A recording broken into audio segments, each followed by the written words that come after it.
contre Sungabo. Je suis devant vous avec cette mission qui a été nommée, qui est un prophète. Alors, devant nous, nous avons un frère qui va nous parler de cette mission. Alors, il va se présenter. Je me présente mon frère Jérémy Libani. Je suis un frère de l'église de Dieu vivant. Ici, nous sommes réunis là aujourd'hui. C'est pour parler d'un thème qui est intitulé Qui est un prophète? Merci, madame la journaliste. Frère, tu vas m'expliquer ce qu'est un prophète. Merci beaucoup pour la question. Et nous entamons directement dans notre message qu'on avait prévu pour parler sur ce qui est un prophète.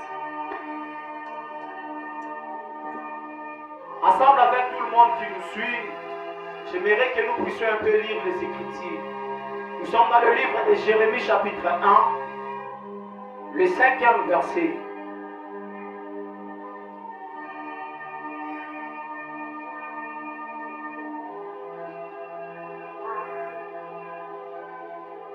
Nous lisons Jérémie chapitre 1, le verset 5.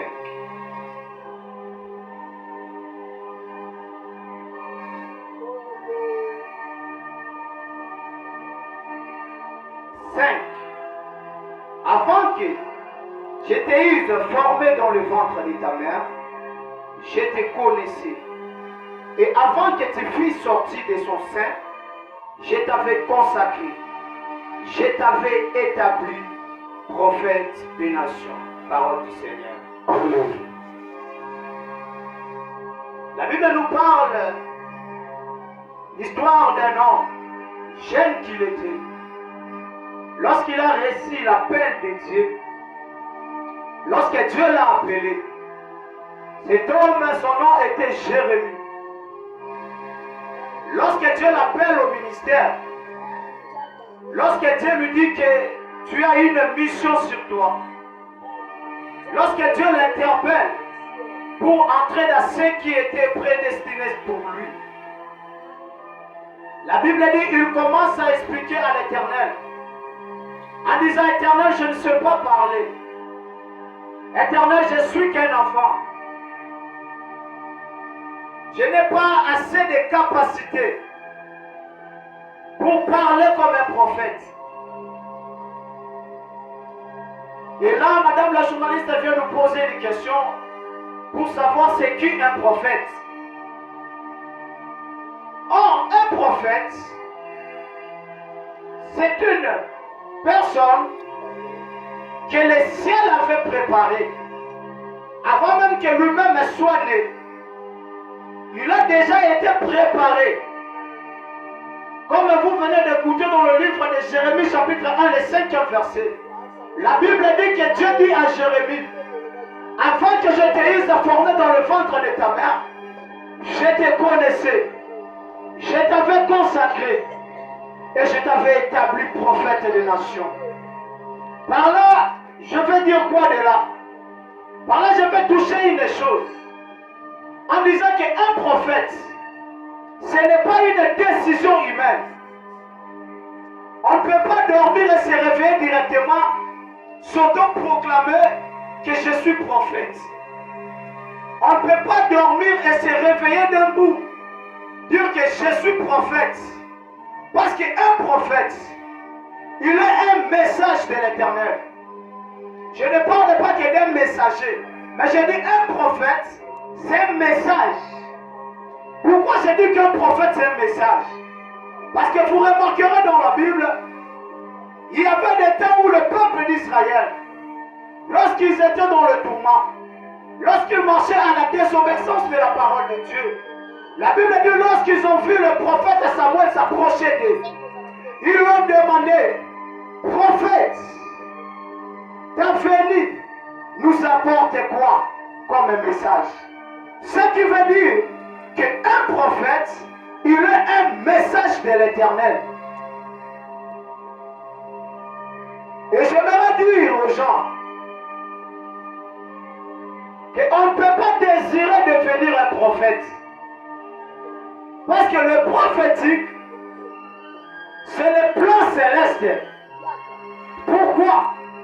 Parce qu'un prophète, il siège dans le conseil de Dieu. Parce qu'un prophète, il n'est pas que humain, mais il est aussi un esprit. Voilà ce que je pouvais répondre par rapport à la question qui m'a été posée, à savoir si c'est qui un prophète. Merci. Merci frère Jésus. Nous avons bien écouté ce qu'il a dit. Alors j'ai encore une deuxième question sur moi. Est-ce que tout celui qui prophétise est réellement un prophète? Merci beaucoup, madame la journaliste, pour tes très belles questions que tu nous proposes aujourd'hui. Ces questions nous rapprochent directement de notre message. Et je peux reformuler encore sa question en disant, est-ce que celui qui prophétise est réellement un prophète?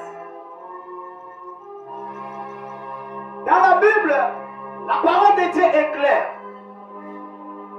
Nous pouvons lire dans le livre de 1 Corinthiens, chapitre 12, du premier verset en descendant. L'apôtre Paul nous parle sur le don. La Bible dit que nous avons au moins 9 dons.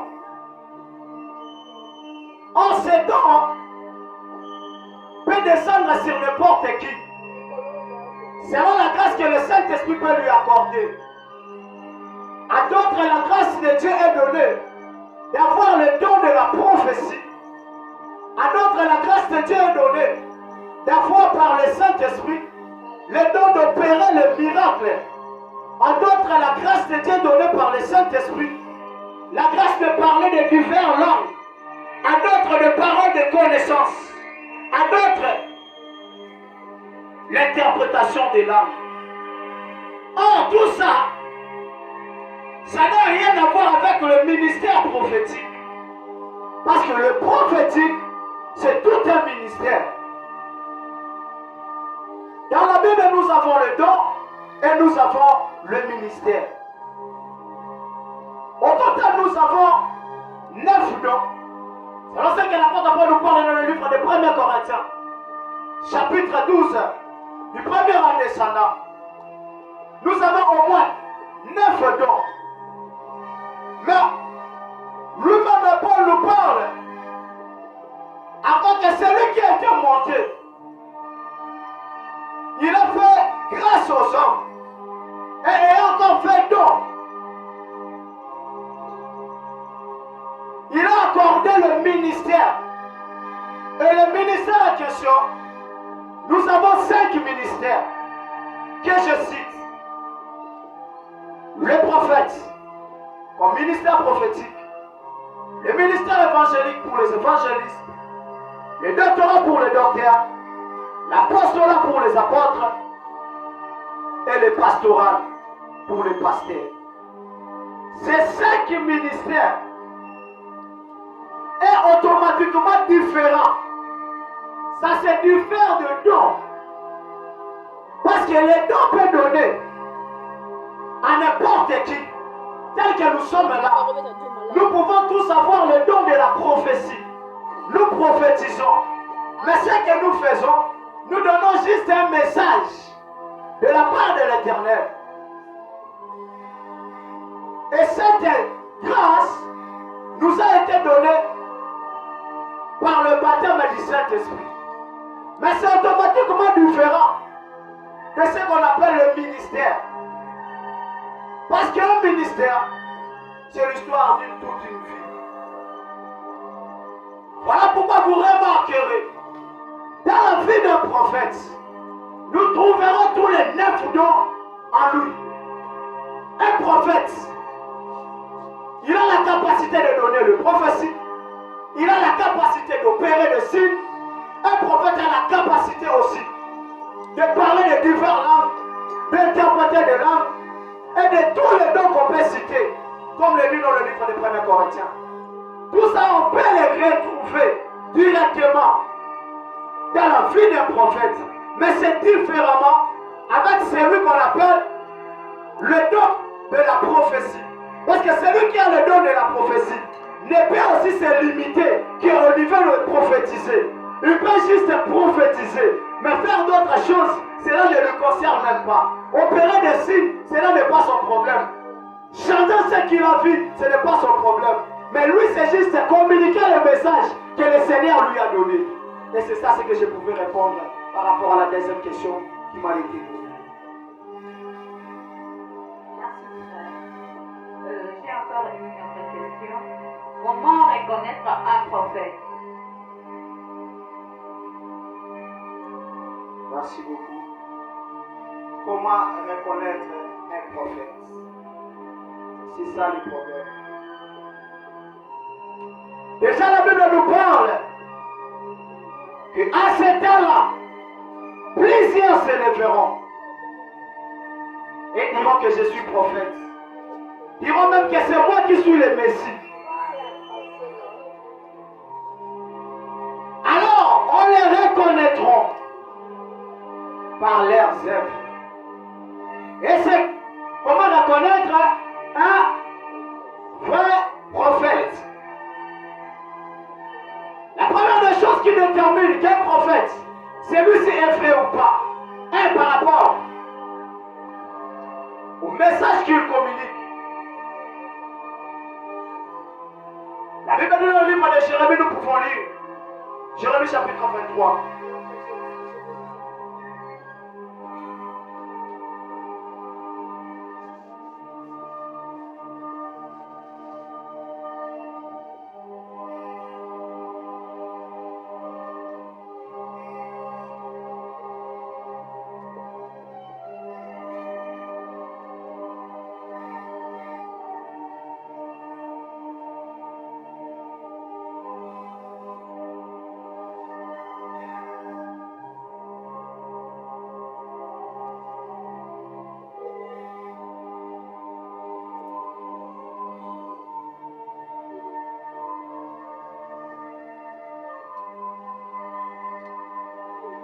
Jérémie chapitre 23,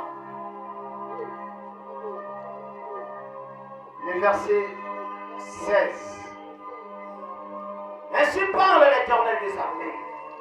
N'écoutez pas les paroles des prophètes qui vous prophétisent. Ils vous entraînent à des choses de néant. Ils disent les visions de leur guerre et non ce qui vient de la bouche de l'Éternel. Ils disent à ceux qui me méprisent, l'Éternel a dit, vous aurez la paix. Et ils disent à tous ceux qui suivent le penchant de leur guerre, il ne vous arrivera aucun mal. Qui donc a assisté au conseil de l'Éternel pour voir et écouter sa parole? Qui a prêté l'oreille à sa parole? Qui l'a entendu? Voici la tempête de l'Éternel, la fureur éclate. L'orage se précipite, ils font sur la tête des méchants. La colère de l'Éternel ne se calmera pas jusqu'à ce qu'il ait accompli exécuter le destin de son cœur. Vous le comprenez dans la suite des temps. Je n'ai pas envoyé ces prophètes et ils ont couru. Je ne leur ai pas parlé, ils ont prophétisé. Amen. Là, le prophète de Jérémie nous parle sur des prophètes qui s'étaient retrouvés en Jérusalem. Il y a eu un temps en Jérusalem où les prophètes donnaient des prophéties, non selon ce que Dieu les poussait. Parce que la Bible déclare que c'est poussé par l'Esprit que les hommes ont parlé de sa part. Mais ces prophètes, ils n'étaient pas envoyés par l'Éternel. Ils n'étaient pas poussés de l'Esprit de Dieu pour parler de sa part. Voilà pourquoi vous remarquerez, lorsqu'ils donnaient des prophéties, ils parlaient des choses pour plaire aux hommes. C'est-à-dire, ils parlaient des choses pour que les gens se sentent heureux. Mais cela ne venait pas de Dieu. C'est pourquoi Dieu dit, je ne les ai pas envoyés. Et déjà pour reconnaître que ce n'est pas l'Éternel qui les a envoyés, tout ce qu'ils le diront, il n'y aura jamais l'accomplissement. On reconnaît un prophète directement vrai lorsqu'il a parlé quelque chose et les choses, vous l'avez vu, s'accomplissent.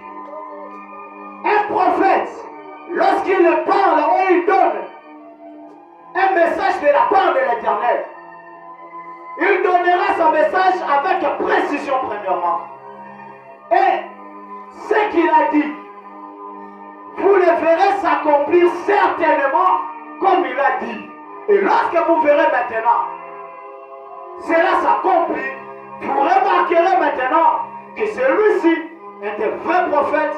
Ce qu'il nous a parlé venait de l'Éternel. C'est ça. Pour reconnaître un vrai prophète, c'est par l'accomplissement de ce qu'il a parlé. Merci. Donc moi, aujourd'hui, avec les questions, j'ai encore une autre question. Quelle différence y a-t-il entre la prophétie et le prophétique? Merci beaucoup, madame la journaliste. Quelle différence y a-t-il entre la prophétie et le prophétique? Wow. Merci beaucoup, je réponds. Déjà, la prophétie, comme je venais de dire, c'est une grâce qui est donnée à n'importe qui. Mais alors, le prophétique, c'est l'histoire de toute une vie. Le prophétique, ce n'est pas pour aujourd'hui. Mais celui qui a donné juste une prophétie peut être ou pas chrétien. Alléluia. Alléluia. Celui qui a donné prophétie, il peut être païen ou pas. Celui qui a donné prophétie, il peut être croyant ou pas. Cela veut dire, Dieu peut te donner une prophétie, même au travers d'un fou. Amen. Amen. Moutaliboma a perçu un message. On peut s'affrer. Mais il n'est pas un prophète. Il t'a communiqué des choses qui vont arriver. Et si tu doutes, tu verras c'est l'accomplissement de cela. Mais celui qui te l'a donné n'est pas un prophète. Dieu l'a juste utilisé pour communiquer sa pensée. Dieu peut utiliser même des gens que tu ne pensais même pas que au travers de lui tu peux avoir le message de Dieu, mais Dieu l'utilise juste pour t'avertir de ce qui va t'arriver. Mais ce qui concerne le prophétique, comme nous venons de lire dans le livre de Jérémie chapitre 1, le 5e verset, le prophétique c'est la prédestination. L'Éternel a prédestiné quelqu'un et il lui a mis sur la terre juste pour l'accomplissement de ce que Dieu avait voulu. Vous remarquerez dans le livre de l'Euronome, la Bible dit, Dieu dit au travers de Moïse, l'Esprit de Dieu le saisit, parce qu'il est arrivé à un temps où les gens considéraient Moïs à des fois comme si c'était lui Dieu. Et Dieu dit maintenant, l'Éternel Dieu vous suscitera un prophète parmi vous. Or, celui que l'Éternel va susciter, ce n'est pas par hasard, mais c'est la prédestination. Comme l'apôtre Paul dit dans le livre des Romains, à tous ceux qui l'ont choisi, il les a prédestinés. Avant même la fondation du monde, ils étaient prédestinés. Et même qu'un prophète, il a déjà été prédestiné pour l'accomplissement de ce qu'il est en train de vivre aujourd'hui. Ce qu'il fait est différemment de ce que celui qui donne une prophétie peut faire. Parce qu'un prophète déjà a la capacité de transformer l'eau en vin. Alléluia.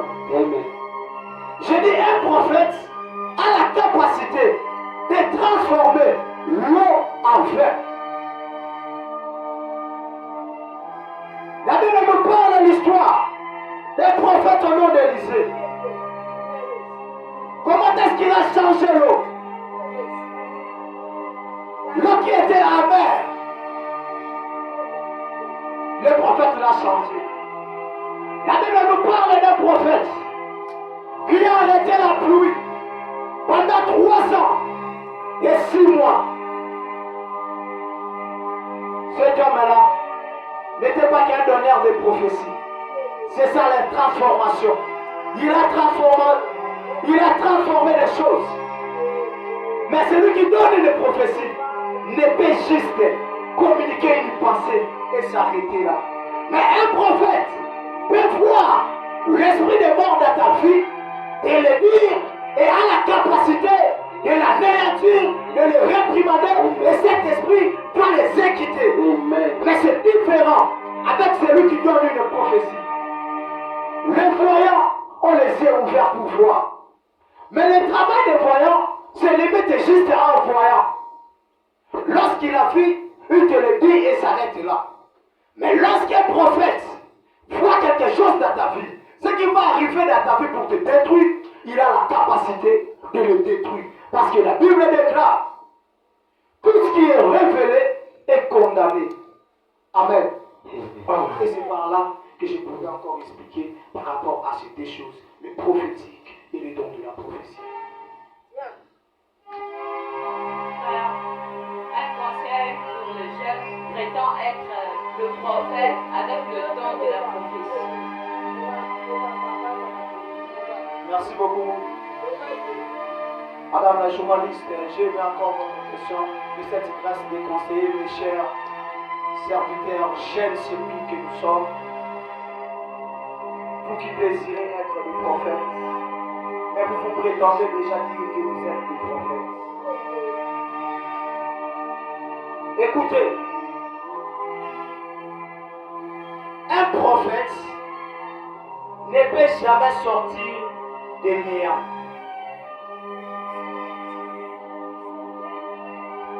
Ça, c'est ma conseil aux jeunes serviteurs de ma génération.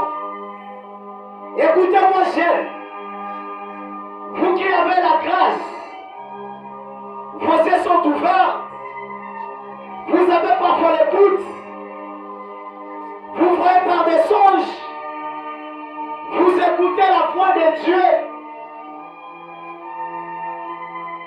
Un prophète ne survient pas de néant. Comme j'avais dit dans mon introduction, que ce n'est pas un dormant et se réveillant et s'autoproclamer prophète. Mais un prophète, c'est un appel. Alors quand tu dis que tu es un prophète, avec quel message que tu nous apportes? À chaque génération, Dieu élève un prophète.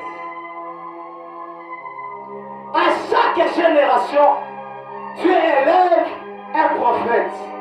Et le prophète qui est élevé dans cette génération, il a le message pour cette génération.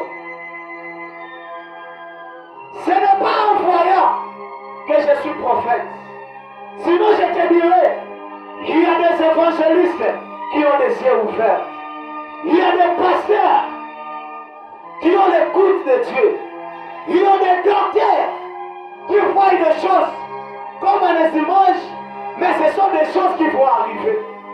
Il y a des pasteurs, apôtres, docteurs, mais ce ne sont pas que seulement des prophètes. Ce que je peux vous demander, c'est de rester sous l'abri de celui qui a le message d'État comme prophète. Nous sommes dans une génération rebelle où plusieurs jeunes sont assoiffés d'exercer le ministère. Je vais encore te conseiller pour une deuxième fois. Le ministère, c'est la mort. Mais lorsque tu restes demeuré sous les pieds de celui qui a le mandat de cette génération, ton père spirituel, qui a la révélation que l'Éternel a mandaté pour l'époque que tu es, c'est ton école. Alléluia. J'ai dit ceci.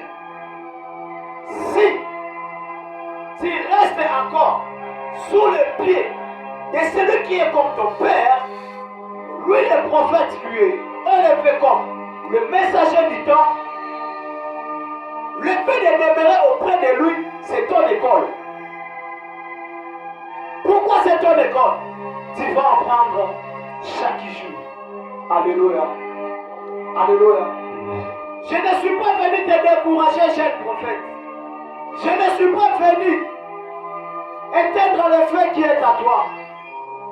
Mais ce que je peux te conseiller, c'est qu'il faut savoir, à nos filles et au Messie, tu t'élèves. Tu t'élèves. C'est l'exposition que tu te fais. Lorsque tu t'exposes trop, il y aura le vent. Et le vent là va t'apporter le vertige. Et lorsque le vertige va te saisir, tu perdras même ton appel. Voilà pourquoi je te conseille, jeune, demeure sous l'alliance de ton Père. Car c'est ton école que tu apprends. Et avec le temps, Dieu fera ce qu'il a prévu.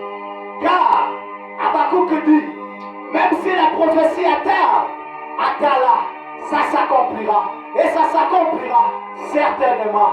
Et la paix de Dieu, on ne peut pas fuir. On ne peut pas échapper à la destinée. C'est que ce qui t'est destiné, peu importe les circonstances, peu importe la façon dont tu peux chercher de le fuir, le destin de l'Éternel va te localiser toujours. Au temps prédit, l'Éternel va encore te rappeler que tu as été envoyé sur la terre pour une mission. Mais ce que je te conseille, c'est qu'entre la vision et la réalisation, l'espace à l'intérieur, ça s'appelle la préparation. Or, dans la préparation c'est ton école où tu vas apprendre. Alléluia. Alléluia. Je te prie, cher serviteur de Dieu, jeune qui me suis, ne sors pas sous l'alliance de ton Père. Reste encore. Je te prie. Reste sous l'alliance de ton Père. C'est ça ce qui était comme une petite conseil que je pourrais partager avec mes chers serviteurs, jeunes de ma génération. Merci. Merci, frère, que Dieu vous bénisse. Nous sommes dans la fin de notre mission. Nous avons à dire.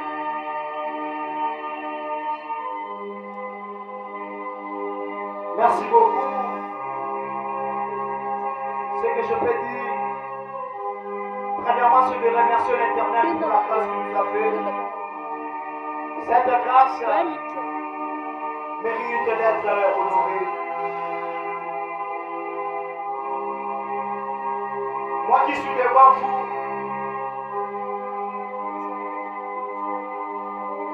je suis juste un jeune que l'Éternel a inspiré pour apporter le réveil, pour interpeller la conscience de mes chers jeunes, vous qui vivez encore dans le monde et que c'est le temps de l'Éternel. Écoutez, nous avons les deux temps. Nous avons les chronos et nous avons les kairos. Le chronos, c'est le temps qu'on peut déterminer. Parfois, en courant, tu mets ton chrono. Parfois, en faisant quelque chose, tu mets ton chrono. Que je commence de 12h pour terminer à 13h. Tu peux déborder. Tu peux déborder. Arrivé à 13h, tu as tellement envie de continuer. Ah, je vais m'arrêter à 14h. Mais c'est différent avec les kairos. Les kairos, c'est le temps de Dieu. Les kairos, C'est le temps de l'exécution. Voilà pourquoi nous sommes en train de vivre les kairos de Dieu. Le moment de l'exécution. Afin que nous puissions entrer maintenant au service. Pour exercer l'œuvre de l'Éternel. Comme Jésus disait à ses disciples. Je ne suis pas venu pour que les brebis de mon Père soient encore perdues. Mais je suis venu sur la terre pour rechercher les brebis de mon Père, les ramener aux bergeries. Vous qui me suivez, parfois, vous avez été découragés. Parfois, il y a eu des circonstances qui vous a poussé à être rétrogradé. Non, tu n'étais pas encore perdu. Tu es encore là. Dieu te voit et te regarde. Voilà pourquoi au travers de ce poste, l'Éternel a permis que tu puisses me suivre pour que tu rentres dans le chemin que l'Éternel avait prévu pour toi. Car nous sommes dans un temps prophétique.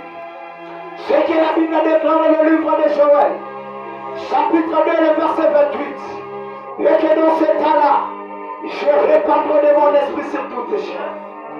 Vos jeunes gens prophétiseront.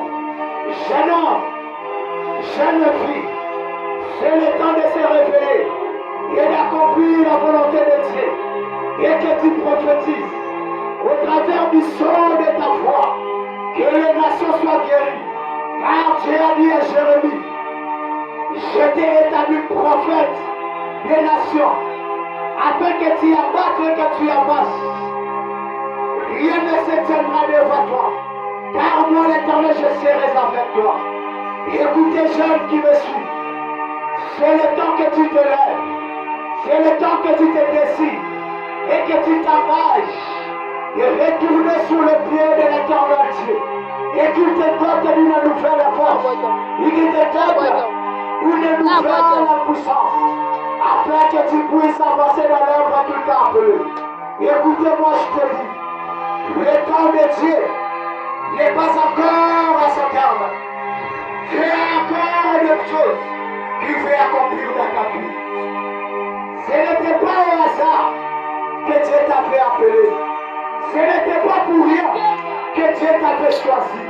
La Bible dit dans le livre de Timothée, écoutez-moi, jeune, ne méprise pas le don que tu as reçu. Ne méprise pas le don que tu as reçu. Tu as reçu le don par l'imposition des mains. Les apôtres t'ont imposé les mains. L'assemblée t'a imposé les mains. Les serviteurs de Dieu t'ont imposé les mains. Parfois par des révélations, parfois par des prophètes, parfois par des prophéties, parfois les gens t'ont dit des choses qu'ils ont rêvé sur toi. Ce n'était pas pour rien. C'était l'Éternel qui les a fait pousser. Comme il est écrit, c'est poussé par l'Esprit que les hommes ont parlé de sa part. Et c'était poussé par l'Esprit de Dieu que cette pensée a été communiquée à toi. Voilà pourquoi je me suis approché auprès de toi. Moi qui vous parle, je ne suis pas un prophète. Je suis un footballeur. C'est qu'on peut dire un joueur du football. Mais par la grâce de l'Éternel, étant un fils du prophète, la pensée de l'Éternel m'était inspirée. Et communiqué la pensée de Dieu. Et que tu reconnaisses que c'est le temps de Dieu. Que c'est le temps où l'Éternel avait préparé. Comme il est écrit dans le livre de Jean, chapitre 4, les versets 23 à 24. Et que l'heure vient, et il est déjà arrivé, où les pères cherchent les vrais adorateurs, qu'il adorera en esprit et en vérité, car lui-même est esprit. C'est le temps alors où le Père est en train de chercher. Vous qui avez été mandatés, vous avez été arrêtés quelque part. L'apôtre Paul dit qui vous a arrêté la course que vous faisiez. Tu courais la course que tu faisais, qui t'a arrêté. Rentre dans ton chemin, continue le course, avance, avance, avance. Nous ne courons pas pour être récompensés dans ce monde. Nous ne servons pas l'Éternel pour être payés ou récompensés dans ce monde. Mais nous courons pour toucher le prix. Le prix, c'est la perfection. Nous courons derrière la perfection afin de remporter le prix. Et ce prix est tellement grand. Oh, cher serviteur de Dieu, par la voix de ces joueurs qui te parlent, je suis un footballeur. Je ne suis pas un prophète. Je ne suis pas un apôtre. Je ne suis pas un docteur. Je ne suis rien. Juste un footballeur. Jeune comme toi, qui vient aujourd'hui. Inspiré par l'Esprit de l'Éternel, afin de te communiquer cette passée et que tu reconnaisses que nous sommes dans un timing prophétique. Nous sommes dans un timing prophétique où Dieu veut accomplir sa volonté. Dieu veut accomplir sa volonté. Le Dieu de la Bible ne ment jamais. Le Dieu de la Bible t'avait choisi, t'avait confié une mission. Le Dieu de la Bible t'avait choisi parmi une multitude. Il y avait plusieurs jeunes dans ton quartier. Il y avait plusieurs jeunes dans ta famille. Il y avait plusieurs jeunes dans ton entourage. Mais Dieu t'avait choisi. Dieu t'avait choisi pour accomplir sa volonté. Voilà pourquoi le mot que je pouvais ajouter sur tout ce qui venait être dit est que sur le temps où que tu vas retourner à l'Éternel. Amen.